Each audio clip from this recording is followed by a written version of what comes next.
And if they're going to fight against you, they may need to stay there for life. I believe in life sentences. Okay, since a war against, oh, I love this, an abstract concept, terrorism, will not likely ever be declared ended. An abstract concept?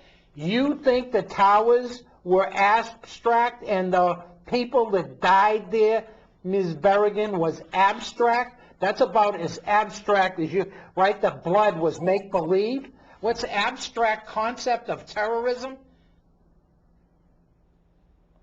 Must have went to one of these big colleges like Yale or something, you know, where you get filled with all this stuff in your head. Like, and terrorism isn't. Do you think terrorism is an abstract concept? You've been in the joint, huh? No. Do you think that guy with the pipe that's going to stick it through your head is an abstract thing? No. And you're going to bleed all No. over the place? What a bunch of jerks, right? It's not that we think everyone there is necessarily innocent. Oh, who said? Oh, Father Jared said in a brief phone interview. The issue is put them on trial. Then if they're guilty, he says, hey, lock them up and throw away the key. Love you, Father Jay, for that one. I like lock them up and throw away the key. Okay? And if they're not, let them go home. Well, gee whiz, when you're caught on a battlefield shooting people with guns and everything else like that, you're not innocent. I'm up for a trial for that. Advocates of closing the detention center estimate there are about 275 men remaining there, many having languished for years without being formally charged. You know, kids, some of them won't even, you know, they won't even say who they are. The protesters, including some from across the country, could face maximum penalties of 60 days in jail. Oh, big deal. Gee, because you go in the courthouse. A slap on the wrist. Go in the courthouse, disrupt the federal courthouse, and get 60 days. You need to do some time, man. As well as fines and court costs. Those arrested inside the Supreme Court face stiffer potential penalties. I know, I have a friend of mine that was an anti-war person, okay, from the American Friends. He did 5 years. God bless. He did 5 years. He believed in Federal time. Federal time. Did federal time. Organizers of the protest said, I got a lot of respect for that. Oh, yeah. Okay? The administration has said everyone has a right to do this body of law except those people. Berrigan said, they certainly don't seem like justice to us. Wait a minute. What did she say? I got to get this. Organizers of the protest said, the administration has said everyone has a right to do this body of law except those people. That certainly doesn't seem right. That's because they're not United States citizens. They are captured on a war field someplace else, and they were put there. Okay, not only under us. A lot of people don't understand. There's more people than us involved. There's other countries involved in that war against terrorism, and that's what they're there for. Okay, ooh, this is really, here we go. I love some of this. I don't know how much time I got, but right? Readers' comments. This was posted today, yesterday. Oh, so I like this, though. Okay, she's going to get mad at me. I highly recommend the movie The Road to Guantanamo for a first-person account of capture and detention of terror suspects. It's available at Blockbuster. That's Rona Stuller. I love Rona. I disagree with you. I think that movie is not necessarily correct, and you're not getting quite the view. But if you need to want to watch that movie, go ahead, folks, go get the movie. Way to go. Oh, here's somebody else. See, I don't like this, though. There's no signature. I don't like that. Way to go. Give a platform to someone who smacks the U.S. in the face and then wants to benefit from all that the U.S. citizens can. That was posted after that. No signature. I don't like that. Father Emmett's courage and strength to stand up for the right should be model of all U.S. The detainees at Guantanamo have not been tried. They haven't even been charged with specific crimes. Many of them were sold, oh God, here we go, sold to the U.S. by rival gangs in Afghanistan.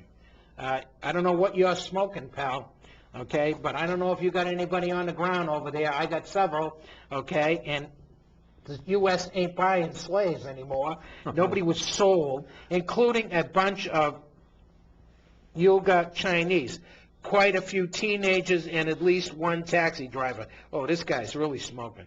That were totally unrelated to any terrorism. Okay, the prisoners that have been released have proven to be innocent of charges they finally faced when they did stand trial, and the U.S. courts have ruled Bush, Cheney, gulags illegal, unconstitutional, un-American, is a symbol of it must be shut down. Get with it, pal. CV. Write your name down on this stuff. Come on and show, right? You're blowing smoke. Okay, I love these people who, I don't know where they dig up this. It's like that crap about that they had on the internet, that before 9/11, the Jewish folks were all warned not to go to work. Some crap bum put this, whoever these people were, terrorists, on the internet, so this spread all over the place. Right. Anti-Semites to say it was the Jewish people were warned before this thing went, and it was a Jewish conspiracy. You people who write this stuff, you're not nice. I got words for you, but I'd say them outside, and the kids might be watching, and I won't swear. Okay, but you're a loser. This isn't a... First, let's stop lying here. Very good. Every prisoner at Gitmo, which was taken on the battlefield. Most everyone. You're absolutely right. There were some taken in terrorist positions that were close. They were arrested while engaging troops. True. Bleed for them, not for those whose main objective is to murder. Yeah, bleed for them, for those whose main objective is to murder Americans worldwide. Second, to you who have tried to quote World War II extremists is a form of Nazism. Final solution. If you're not one of them, then you deserve no life. Okay, this is Rick from Groton. Again, no, right? No, Rick, you're right. They were prisoners. They were on the war field. The vast majority, some of them were caught in terrorist acts and things like that. We ain't getting all the information, number one, because it's intelligence and things like that. But people who are not students of war strategies and what war's about, okay, and think it's all nicey nice, they're deluded. Okay, our rights are maintained by the strongest army in the world. Okay, not only that, but it's not. We take advice from other people that we are in coalition with, which are the Brits, the French. Who's got one of the best war machines in the world? Israelis. Oh, wow. Ooh, gee whiz, Father. Ooh, you think the Israelis might know about what's going down there? Huh? You think? Some of you people need to do some studying and understand what's going on in the Middle East, what's going on in the areas where terrorism is an everyday experience, and this baloney here about the war's over. We're in for a lifelong battle of terrorism, and it's just the way it is. Low-tech terrorism. It can get under the radar. They can hurt us. And if we are not together, if this country is not together understanding what that is, this country is in a terrible situation. And you say, well, Father, how do you know that? Well, when I was in prison, actually started in the 60s, people were recruiting convicts. Convicts with no hope and no ideals. I was one of them. I had a group that was involved with me in change, and SDS was in the colleges. Powell's and Sachs, that was terrorism. I was like others, people who are of us who had what might be called violent backgrounds, and actually were proven, okay, that we could hurt people, were solicitors. People wanted us, to join their little revolutions and stuff like that.